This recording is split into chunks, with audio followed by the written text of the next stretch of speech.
السلام عليكم ورحمة الله وبركاته. حفل لتكريم أكثر من 450 طالب وطالبة من طلبة العلم في ريف دير الزور الغربي في قرية الطوب في مسجد البراء بن مالك ومسجد فاطمة.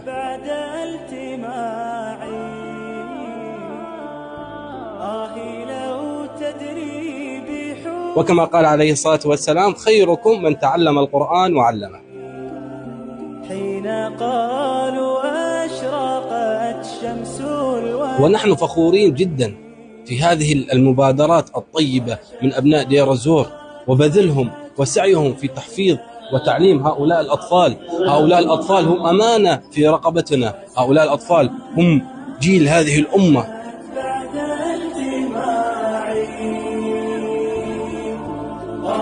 لو تدري بحسني والتياعي حين